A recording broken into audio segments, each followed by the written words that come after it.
Bonjour Daniel Estep Daniel Estep Usiango. Voilà, bonjour. Merci d'avoir accepté cette petite interview. Plaisir. Nous sommes, comme on dit, à 7, Voix Vive, et tu es invité poète invité pour 2022 en tant que poète française et occitan. Les deux. Les deux. Oui. Les deux. Tu as commencé à écrire quand? Très tôt. Très très tôt. J'ai commencé à écrire dès l'adolescence. Des choses d'adolescente. Voilà. Sans beaucoup d'intérêt, mais le seul intérêt c'était que je pouvais mettre sur le papier ce que je ressentais, que je n'avais pas envie d'exprimer de cette façon-là à mon entourage. Voilà. Après, j'ai arrêté d'écrire parce que j'ai lu des poètes. Donc, tu sais, ça a un côté inhibant de lire des poètes. On se dit, oulala, jamais j'atteindrai ce niveau. Voilà. Et puis l'écriture en occitan, l'écriture de poésie en occitan est arrivée bizarrement, très bizarrement, parce que j'ai exercé le métier de journaliste dans un quotidien régional qui s'appelle Sud-Ouest, dont le siège est à Bordeaux. Et dans le cadre de mon travail, j'ai rencontré le directeur du département d'occitan de Bordeaux, de l'université de Bordeaux 3, et le DUG était en grande perdition. Donc ça c'est un peu mon côté militant, hein, tu vois, spontané. Je me suis inscrite dans le DUG, j'avais 50 ans, hein. Je me suis inscrite pour faire nombre, pour dire on rajoute un étudiant, c'est déjà ça.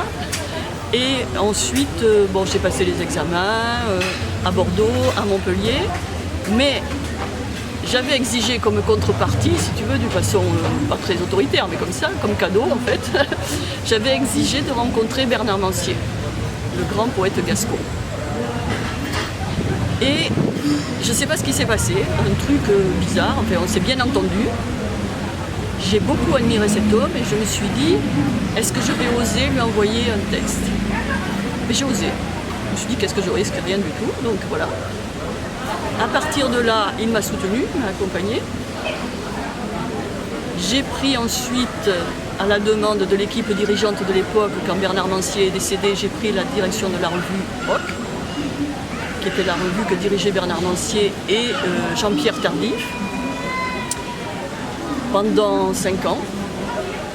La maladie de mon mari m'a obligée à arrêter, à passer le relais à Frédéric Figeac. Et donc, dans Hoc, j'ai commencé à publier des textes en gascon, des textes, des poésies, quelques proses aussi, mais des proses poétiques. Et donc, c'est comme ça que c'est venu, tu vois, c'est vraiment des petits hasards comme ça, des rencontres, des nécessités aussi de garnir les pages de certaines rubriques de la revue, tu vois, voilà. C'est venu comme ça, mais la poésie était au fond de moi depuis toujours, hein, parce que la poésie pour moi c'est une façon de décrire le monde tel qu'il vient à moi, tel que je le ressens. Alors il y a évidemment le monde naturel, si tu veux, hein, toute la nature. Mais après, il y a les événements de la vie aussi. Voilà. Donc ça s'est fait comme ça, tardivement, à partir de 50 ans, tu vois, donc tardivement. Et voilà, c'est comme ça. Premier poème, premier recueil publié. Le premier recueil publié, c'est Barsas Esconius, tu vois. C'est un recueil qui parle de ma relation au monde, au cosmos, à la nature. Ça, c'était chez Djourne, ça rassemble les textes qui ont été publiés dans Hoc pour la plupart. Et Djourne a voulu les rassembler dans un recueil, notamment Philippe Gardy, Jean-Paul Cressac et Jean-Claude Fauré m'ont sollicité pour en faire un recueil. Donc ça a été le premier recueil. J'avoue que c'était une expérience très émouvante pour moi. Et je me disais, bon, qu'est-ce qui se passe? Bon, c'est parti, quoi. Je suis rentrée dans le cercle des gens qui publient un Hoc. Et voilà, ça s'est passé comme ça. Et les auteurs qui t'ont marqué, qui t'ont inspiré? Alors, il y a plusieurs auteurs qui m'ont inspiré. Il y a Ronsard. Beaucoup. Moi, j'ai en tête ce poème de Ronsard sur les bûcherons de la forêt de Gâtine, qui est pour moi un texte écologique parfait. Après, il y a quelqu'un qui m'a beaucoup inspiré, c'est Lamartine, Alphonse de Lamartine. Lui, je l'ai suivi longtemps, je l'ai lu, relu. Et bizarrement, alors au début c'était le poète qui m'inspirait, et après ça a été l'homme politique, l'aristocrate, catholique, croyant, catholique, pratiquant, et en même temps une sorte de dandy, et aussi un homme qui a politiquement ouvert des voies vers plein de choses, vers plein de démocratisation, tu vois, d'éléments de démocratisation de la société de son époque. Il a échoué sur beaucoup de choses, il a réussi sur certaines, il a laissé une trace de toute façon. Lui m'a beaucoup inspiré. Après, qui c'est que je pourrais te donner comme exemple? Bon, actuellement, moi je lis moins de poètes que de romanciers. Un homme qui m'inspire, pour qui j'ai une grande admiration, c'est Moresco, l'italien Moresco. La petite lumière, c'est un texte que je garde, tu sais, en moi, et de temps en temps ça remonte. Voilà. Il y a Jaume Cabré aussi, le catalan, qui lit beaucoup. Il y a Mercè Rodoreda, la catalane. Je me suis beaucoup tournée vers les catalans en fait. Hein, voilà. C'est une langue, il y a aussi la langue. Hein. La langue catalane est d'une beauté incroyable, voilà. Enfin, pour des Occitans, c'est comme ça, quoi, tu vois. Et puis, il y a des gens de la sphère... il y a Louis Llach, qui m'a beaucoup inspiré aussi. Parce qu'il y a le côté militant, tu vois. Le côté militant jusqu'au boutiste qui m'intéresse aussi. Il faut te dire que pendant ma carrière de journaliste, moi, j'ai été déléguée syndicale SNJ, hein, des journalistes. Donc, j'ai aussi cet aspect-là que je cherche dans tout ce que je picore par-ci, par-là. Je m'intéresse à des gens qui ont une pensée au-delà de la pure poésie, qui ont une pensée sur la marche de la société, sur la marche du monde et surtout sur ce qui nous attend. Comment tu écris et crées et construis ta poésie? Est-ce que tu as une approche poétique? Alors, comment j'écris? En fait, il y a une idée qui me vient. J'ai lu par exemple les poèmes de Pasolini, les poèmes de jeunesse de Pasolini, et tout d'un coup, un texte a surgi sur la tristesse de Pasolini, tu vois, les larmes de Pasolini. Je me suis imaginé Pasolini adulte pleurant sur son enfance. Et ça a donné lieu à... Voilà, c'est comme ça que ça vient, tu vois, il y a un truc comme ça qui me passe par la tête. Et celui-là, plus que l'autre, va donner un petit texte, voilà. Donc il n'y a pas vraiment de méthode. Hein. Après, bon, je travaille, je retravaille, c'est-à-dire que j'écris, et puis je resserre. C'est pour ça que je fais beaucoup de textes très courts. Mais actuellement, je suis plus tournée vers la prose poétique que par la poésie formelle, tu vois. Voilà, c'est ça. Mon travail est là-dessus, sur la prose poétique. Et mes thèmes ont évolué. Parce que dans ma vie, il y a eu un événement tragique, c'est le décès de mon mari à la suite d'une maladie neurodégénérative. Je l'ai accompagné pendant 10 ans sur cette maladie. Ça a été ma révolte, si tu veux, ma révolte. Et donc, je travaille d'abord sur ce qui lui est arrivé à lui, qui est une souffrance terrible, et ensuite sur le deuil. Et sur ce que cette période de ta vie qui est entre la perte de quelqu'un que tu aimes profondément et ton propre décès, c'est le deuil. Mais le deuil, en soi, qu'est-ce que ça veut dire, quoi? Je ne me suis pas enfermée chez moi, vêtue de noir, couverte de cendres, c'est pas ça. Mais dans le deuxième recueil, c'est ce que j'explique, c'est la relation à la mort, à ce qu'il y a au-delà de la mort, ce qu'il peut y avoir, et ce que moi j'en fais en fait. Hein, voilà. Moi, ce que je veux que ce soit, voilà, c'est ce que je veux que ce soit. Je me bats contre peut-être la réalité, contre quelque chose que je sais, c'est-à-dire que nous serons réduits en poussière et que voilà, nous sommes séparés. Mais je ne veux pas. Voilà, c'est ma résistance. Qu'est-ce que tu penses de la poésie actuelle francophone et occitane? En général, d'une manière générale, je pense que la poésie, là on est dans un univers où tu vois des poètes, des éditeurs de poésie, tu as l'impression que ça fourmille, qu'il y a du mouvement. Et quand tu reviens dans la société dans laquelle tu te situes, surtout en France, la poésie est, je dirais pas invisible, mais presque, tu vois. Presque. Alors que tu sens chez le lecteur qui se trouve devant un recueil de poésie une envie. Parce que si la poésie, ça a fait partie de notre éducation. C'est-à-dire que quand on était à l'école primaire, on apprenait des poèmes, enfin ma génération en tout cas, hein, on apprenait des poèmes par cœur. Alors à l'époque, ça nous cassait les pieds, mais chez certains, ça légitimait une sensibilité qu'on gardait pour soi. Comment un homme mature, investi dans sa propre société, arrivait à s'épancher et à trouver les mots pour s'épancher d'une certaine façon, esthétique, facile à mémoriser, parce que ça c'est l'aspect aussi intéressant de la poésie, c'est la facilité à mémoriser un texte, à le garder dans sa tête, parce qu'il a un rythme, il a quelque chose qui te touche profondément. Le roman, on se souvient peut-être des accroches des romans, mais après, citer des passages de romans, c'est compliqué quand même, tu vois, tout au long de sa vie. Tandis qu'un poème, tu le gardes en toi et quelquefois tu es capable de le... Voilà. Et ça, c'est la valeur de la poésie, et je trouve qu'actuellement, elle n'est pas assez présente dans notre société, pas du tout même, tu vois. Tu le vois dans les médias, il y a très peu d'émissions où tu vois... tu as très peu d'émissions qui font appel à des poètes, quoi. Donc c'est désolant.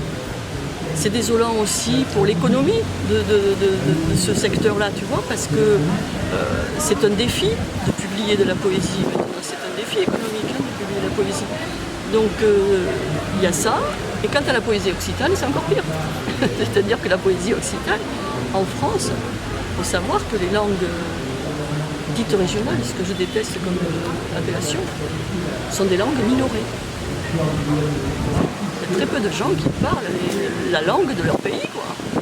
Parce que, si tu veux, le jacobinisme français fait que quand tu parles l'occitan, en fait tu parles une langue qui est réservée, qui était réservée, puisque maintenant elle disparaît même dans ce milieu-là, dans ce substrat, elle était réservée au milieu agricole. Voilà, on parlait l'occitan quand on était dans l'activité agricole ou quand on faisait partie d'une ferme entre gens de la ferme. C'est ce qui est arrivé à mon père. Mon père, qui parlait un gascon de la montagne ariégeoise qui était sublime, n'a jamais voulu me l'apprendre parce qu'il a considéré que c'était fichu.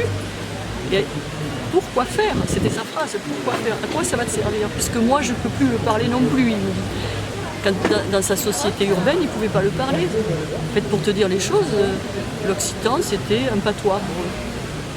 Ça veut dire que les gens sont acculturés, même ici, sur le corpus littéraire de l'occitan. Ils te parlent des troubadours. Pour eux, les troubadours, c'est des joyeux sentimentaux. Et ils ne savent pas la force de la poésie troubadouresque de Guillaume de Poitiers, de Marca Bru, de Père Vidal, comme on parlait hier sous Queto. C'est impressionnant. Rimbaud d'Orange a écrit des choses extraordinaires qui sont actuellement d'une modernité époustouflante. Et donc, si tu veux, ce qui est grave, c'est que petit à petit, là, on se bat, on publie en occitan, on sait qu'on publie pour le fun, tu vois, voilà, c'est un peu ça, quoi. On publie parce qu'il faut publier, il faut continuer, quoi. Hein, mais, derrière, ça suit très très peu. Le lecteur n'est pas forcément là, les maisons d'édition souffrent, si bien que... Bon, moi, le deuxième recueil, là, j'ai des amis qui s'y sont intéressés, qui ne sont pas des occitanophones, hein, c'est pour ça que moi je publie toujours en bilingue, hein, enfin, parce que l'histoire des chapelles, moi ça me... Voilà, je ne veux pas. En revanche, j'ai des amis qui se sont intéressés à ce que je faisais, qui ont voulu commander mon recueil. Mais les libraires indépendants refusent de prendre ces recueils en dépôt parce qu'il n'y a pas de retour d'invendu. Pourquoi? Parce qu'ils n'ont pas de diffuseur, ils ne peuvent pas se payer un diffuseur, les éditeurs occitans. Donc la diffusion de la poésie occitane contemporaine, elle est très compliquée. C'est un vrai problème. Et ce problème-là, ce problème économique, si tu veux, rejaillit sur le fait que les gens se découragent à écrire dans cette langue. Il n'y a plus que... il y a notre génération. Et après, il y a quelques jeunes, mais vraiment, moi, c'est des héros, quoi, tu vois. C'est des héros, c'est des gens qui font ça. Est-ce qu'on peut dire, par exemple, en France, pour la langue occitane, comme exemple, par exemple, et à la place de faire vivre cette langue, on laisse mourir? Mais bien sûr, mais on laisse mourir cette langue. Mais bien sûr, dans l'indifférence générale. Des politiques qui te font des grandes déclarations à un moment donné, on va faire ceci, on va faire cela, mais il n'y a rien derrière. C'est une ancienne peur, je crois, Alors c'est une ancienne nationalisme, non? Alors il y a beaucoup de choses qui entrent en ligne de compte, hein. Il y a la politique aussi, hein, parce qu'il faut dire qu'il y a eu des mouvements comme le Larzac ou des choses comme ça qui étaient associés à l'occitanisme, je veux dire à notre époque. Hein. Mais ils ont très peur de ça, ils ont très peur de la division. Si les Occitans, déjà les Basques, tu sais, c'est un vrai problème pour les Français, les Basques. Voilà. Moi, je sais que nous, journalistes à Sud-Ouest, puisque Sud-Ouest, il y a une zone en Pays Basque, nous, on disait, les journalistes, on disait Pays Basque Nord, Pays Basque Sud, Pays Basque français, Pays Basque espagnol. Pour nous, c'était ça. Pour notre direction du journal, à l'époque, c'était interdit, ça. C'était Pays Basque français. Français. Donc, ça voulait dire qu'ils étaient français, point barre, et basque, c'était le folklore. Il y a ça aussi, tu vois. Et donc, les politiques, ils sont formés beaucoup à l'ENA, l'École nationale d'administration. S'ils veulent obtenir des postes dans les institutions, tout ça, il faut qu'ils se conforment à ce moule-là. Tout est fait comme ça, tu vois, c'est insidieux, c'est quelque chose d'insidieux et qui fait que notre langue est en train de mourir. La langue des troubadours, la langue de Marcel Delpastre, qui est un pur génie poétique, voilà. La langue de Bernard Mancier, la langue de Max Rouquette, c'est ahurissant, ahurissant. Voilà. Donc il restera quelques géants qui restent dans la mémoire des intellectuels, parce que, bon, et des chercheurs et tout ça, mais tous les petits poètes comme moi, comme d'autres là, on est totalement, je te dis, on est là pour le fun, quoi. On est là parce qu'on a envie d'être là et on résiste et on s'accroche et voilà. Mais de l'autre côté, c'est génial aussi, comme on dit, dans un pays comme la France, malgré, comme on dit, tous ces problèmes, dans ce festival-là, comme on dit, il y a une partie pour la langue occitane aussi, pour les potes occitanes aussi, pour le promouvoir, pour pouvoir, comme on dit. Alors voilà, mais il a fallu aussi qu'il faut que des petits festivals comme ça se battent. Moi, j'étais à l'ODEV il y a quelques années, avant que mon mari soit malade. J'ai été à l'ODEV pendant 2 ans. L'ODEV faisait un travail considérable, considérable, pour les langues minorées. C'est là-bas que, d'ailleurs, c'est comme ça que j'ai nourri la revue OC avec un segment qui s'appelle Convidat, qui était un segment qui était réservé aux langues autres que la langue occitane et la langue française. C'est là que j'avais invité Ali Podrinja, l'albanais, Anna Cristina Serra, qui est une sarde, en fait, tu vois, des Maltais, des Berbères, des gens qui écrivaient dans des langues comme ça. Je trouve que ce foisonnement des langues est un bonheur, c'est un facteur de pacification de la société, tu vois, puisqu'on aime, on n'a pas de raison de s'affronter, on n'a pas de raison d'affronter les autres, c'est la non-violence absolue, là, mais voilà, la poésie c'est ça, quoi, ça sert à ça. Il reste, l'ODEV, je crois que c'est terminé, il y a Rodez encore, voilà. Il y a ici, il y a Salinel. Et qu'est-ce que c'est à côté de tous les grands marchés de la poésie, à Paris, à Bordeaux, à Toulouse. Ils sont les Occitans là-dedans. Ils sont les Occitans. Alors la revue OC, en fait, c'est une revue très ancienne.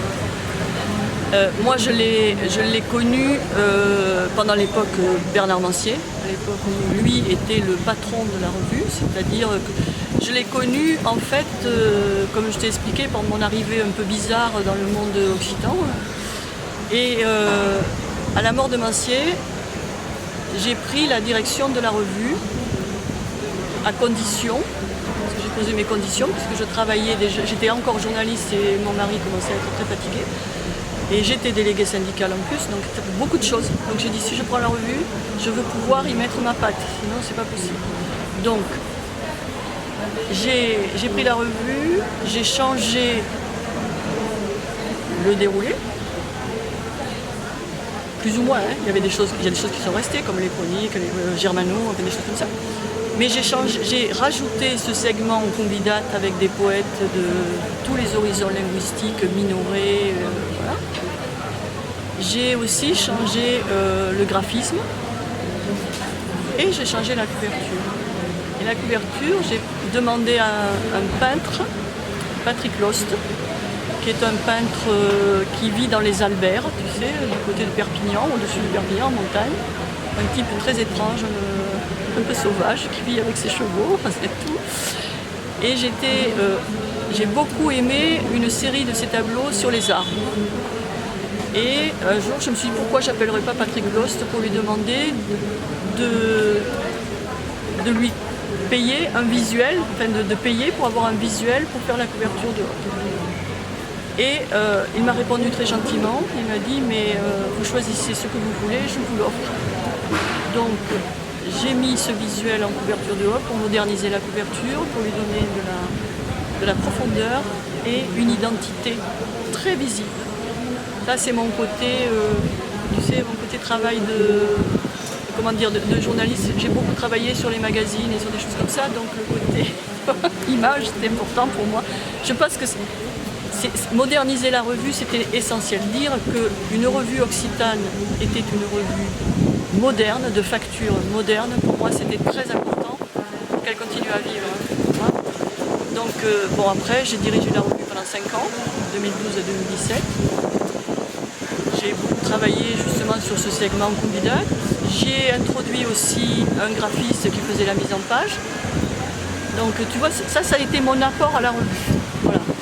Et ça a été une aventure extraordinaire pour moi parce que j'ai rencontré des gens merveilleux qui participaient déjà à la revue, qui m'ont vu arriver un peu comme un chien dans un jeu de quilles dans cette revue. Moi, non locutrice naturelle, tu vois, pas du tout du cercle occitan. Je suis arrivée là avec mes gros sabots, j'ai dit bon voilà, on fait comme ça, on fait comme ça. Et en fait, j'ai rencontré des gens merveilleux comme Jean-Pierre Tardif, Jacques Privat, qui sont des poètes très, très importants dans le cercle de la poésie occitane. J'ai Bruno Perras, qui est quelqu'un de merveilleux aussi, tu vois, plein de gens comme ça qui ont collaboré, qui ont accepté, tu vois, de travailler là-dessus. C'est une expérience magnifique. Et développer ce que je voulais développer, si tu veux, c'était le côté, vous les Bernard Mancier aussi, faire un effort sur la multiplicité des dialectes présents dans la revue. Il fallait que tous les dialectes soient représentés, plus évidemment toujours le catalan qui était déjà présent à l'époque. Mon projet c'était ça. Je dis si je fais quelque chose, il faut le faire comme ça. Voilà. Sinon je ne fais pas. Voilà. La traduction. Je fais.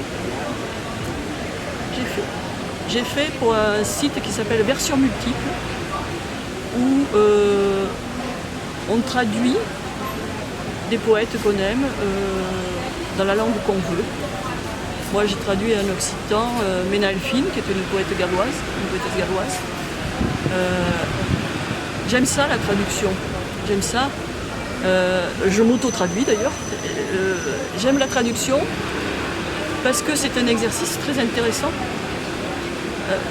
C'est une façon de recomposer le texte avec, en restant dans l'univers de l'auteur, si tu veux, en le respectant totalement, mais en lui apportant quelque chose quand même pour qu'une musicalité qui correspond à ce qu'il a voulu dire. La musique de Mena Elfine, c'est pas la musique du gascon. Donc trouver dans le gascon quelque chose qui correspond à la douceur de la langue de Mena Elfine. qui est une galloise. Donc il a fallu quand même que je passe par l'anglais avant, parce que le gallois, pour moi, c'est très étrange. Mais voilà, mais c'est intéressant ça aussi. La traduction, je trouve que c'est un exercice intéressant. C'est un exercice qui est très coûteux en termes de travail et de temps, qui est assez, comment dire, périlleux, parce qu'il faut ensuite que ton texte soit à la hauteur du texte original, quoi, tu vois. Donc on a un peu peur quand même quand on livre son texte, on a un peu peur quand même de ce que ça donne. Voilà. Il n'est pas question ni de trahir, ni de minorer le texte, tu vois. Voilà. Moi, c'est un exercice que j'aime. Est-ce que la poésie est une nécessité, est un besoin pour les gens, pour les autres? Oui, moi je crois. Et je crois que là où on se trompe, souvent, c'est que on pense que la poésie, c'est c'est quelque chose qui correspond à une certaine élite. Mais au contraire, la poésie, c'est quelque chose qui est accessible. Tu vois, il y a des romans qui sont insupportables pour des gens qui n'ont pas fait d'études, qui n'ont pas les références à ceci, références à cela. Enfin, voilà. Il y a des romanciers que tu ne peux pas faire lire à des gens qui n'ont pas fait d'études, qui sont... La poésie, tu dis de la poésie face à quelqu'un qui est pratiquement illettré, il comprend parce qu'il ressent. Et en plus, Bernard Mancier avait cette histoire, cette phrase extraordinaire. Quand on lui demandait mais pourquoi vous écrivez de la poésie? Parce que ça va plus vite. Mais c'est vrai que la poésie, parce que bon, moi je n'écris pas des épopées, hein, donc c'est vrai que la poésie, ça ramasse beaucoup de choses en très peu de mots et ça touche, tu vois, ça touche directement. C'est un choc. Et le choc, il est valable pour tout le monde. Voilà. Merci beaucoup, Daniel. Mais je t'en prie. Merci à toi. Oui. Alors, Casse du vert qu'une paille blanc. Tu as ouvert un pays blanc. C'est le recueil de poésie que j'ai composé pendant la maladie de mon mari et après la maladie de mon mari, c'est-à-dire après son décès. C'est un livre qui raconte ça. Alors il y a le côté terrifiant de la maladie, mais il y a aussi le côté apaisant, puisque moi je pars du principe que je travaille beaucoup sur les atomes qui circulent, là, les atomes des morts qui sont toujours là, qui circulent dans l'air. Et je dis que ces atomes, ils sont toujours avec moi. Donc voilà. Et comme je te disais, c'est ce que je veux. Donc je fais ce que je veux, quoi. Donc, mais il y a aussi le rapport à la nature, c'est-à-dire que lui et moi, on était très très imprégnés de nature. On a beaucoup pratiqué la randonnée en montagne, c'était quelque chose de très important pour nous. C'était quelque chose qu'on pratiquait beaucoup en solitaire. On fuyait un peu la foule, tu vois, on s'éloignait beaucoup de la foule parce que la montagne pour nous c'est un univers qui demande d'être seul, tranquille et silencieux.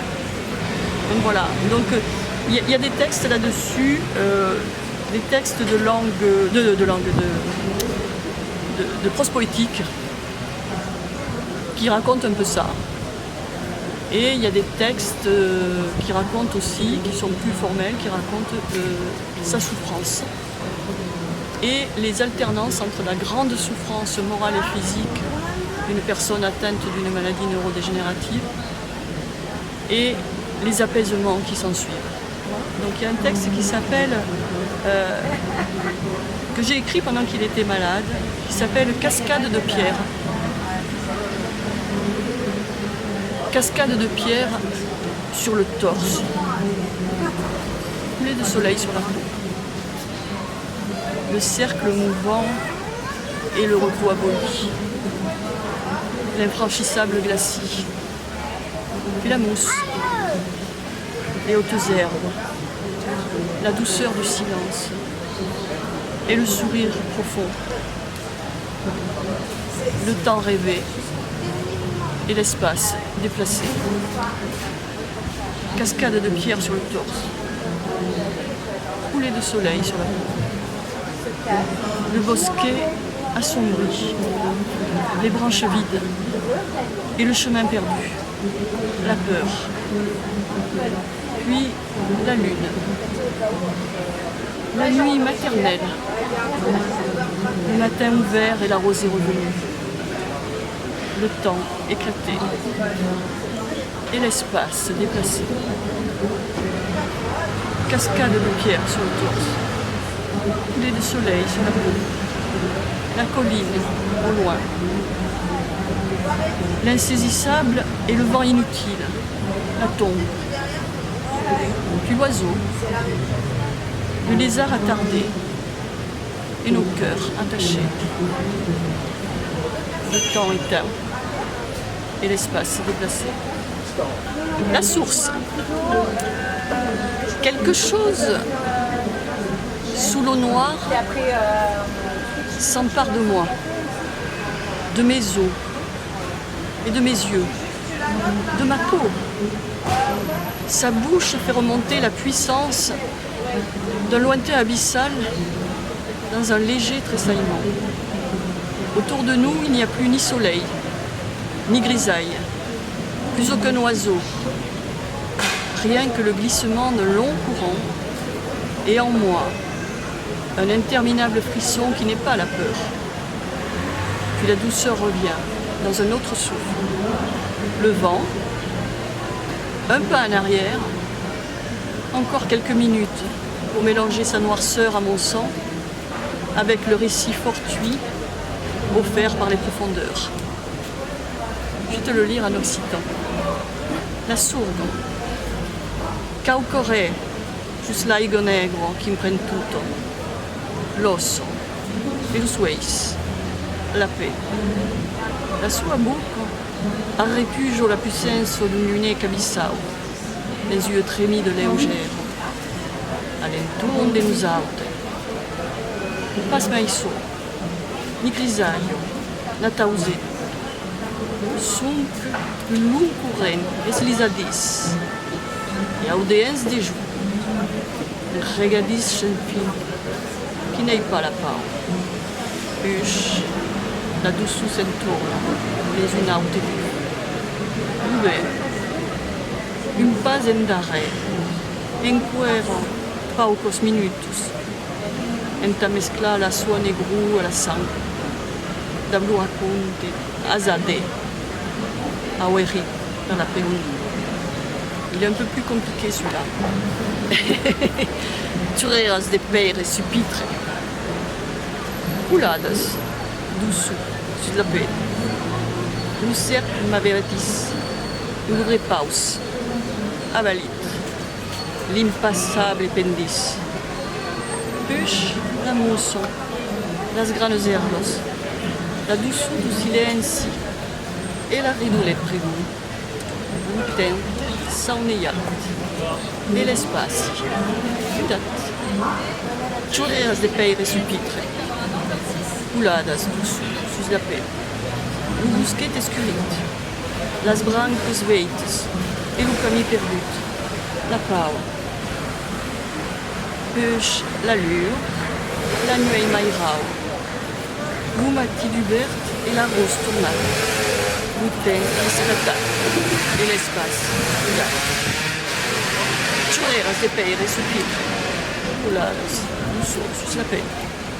L'observot, luin, l'insaisissable et l'ubem perare, la toune, puix, la osette, la cisangla, endarretado et le nusso scorliga, l'item, estupat et l'espace immudat.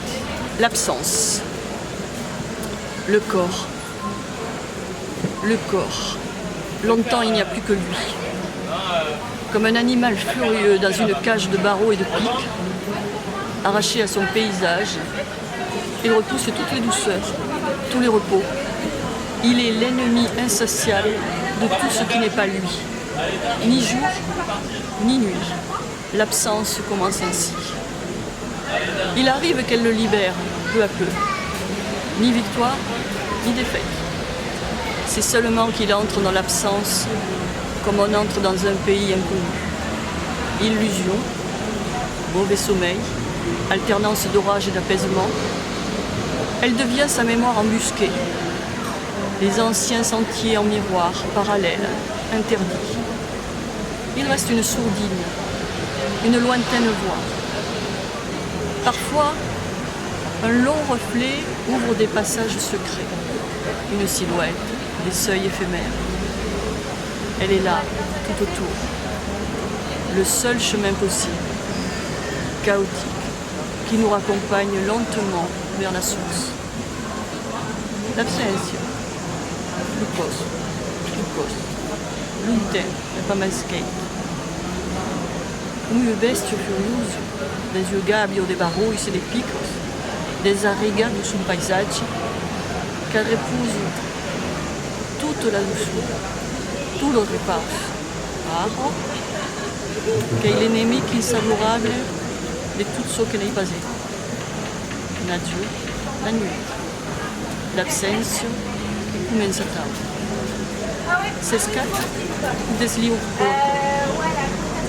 Nada de ritorno, nada de azeite. Nessun che l'entrado dell'absenzio, quindi entrambi in un paese d'infinitut. Illusion, ma chanson, a orages che seguiscono il sappesimento.